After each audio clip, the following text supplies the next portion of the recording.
செய்ய மாட்டேங்குது. இன்ன வரைக்கும் முதலமைச்சர் யாரையும் கிட்ட இன்ன வரைக்கும் எனக்கு எந்த பதிலும் சொல்லல.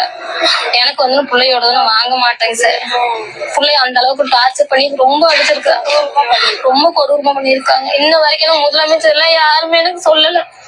நம்ம ஆடியெல்லாம் வாங்க மாட்டேங்க சார். எனக்கு வந்து ஏதாவது நீதி தெரிஞ்சே ஆகணும். இந்த மாதிரி எந்த குழந்தைகளுக்கு இதுக்கு மேல நடக்க கூடாதுங்க சார். எனக்கு அது ஒண்ணு மட்டும் வேணும் சார். இன்ன வரைக்கும் அவ அழுது முடிச்சுட்டான்.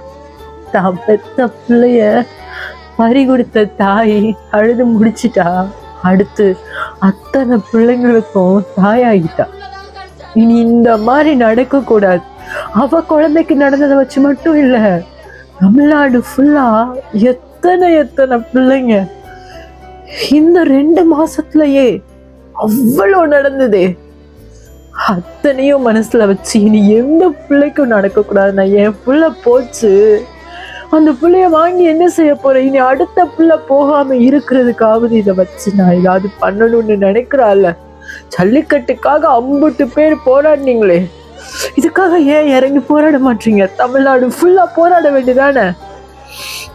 காக்ரோச் கட்சி நாளைக்கு மதுரையில போராட்டம் பண்ண போறாங்களாம், சமுக்க மைதானத்துல. 5 நாள்ல அத்தனை கோடி பேர் அந்த காக்ரோச் கட்சிக்கு ஃபாலோ கொடுத்தீங்கல்ல, அத்தனை பேரும் இதுக்காக போராடினா மாற்றம் வராதா? ஆனா அந்த கட்சியில எத்தனை அயோக்கிய நாய்ங்க இருக்குங்களோ தெரியலையே. அதான் நீங்க பிரச்சனையா இருக்கு.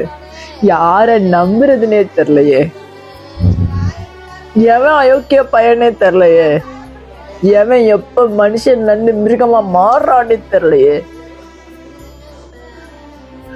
போராடுங்க, இதுக்கு ஏதாவது ஒரு மாற்றம் வரணும்.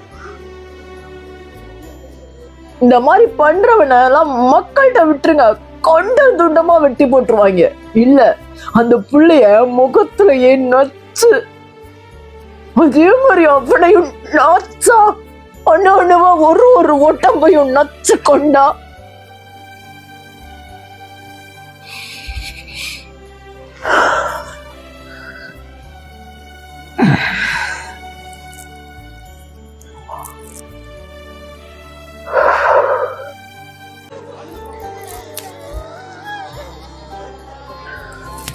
உடனே இதையும் எல்லாரும் அரசியல் தான் ஆக்குவீங்க. அரசியல் ஆக்காதீங்க, இது தனி மனுஷ ஒழுக்கம். அதான் முதல்ல புரிஞ்சுக்கோங்க தயவு செஞ்சு.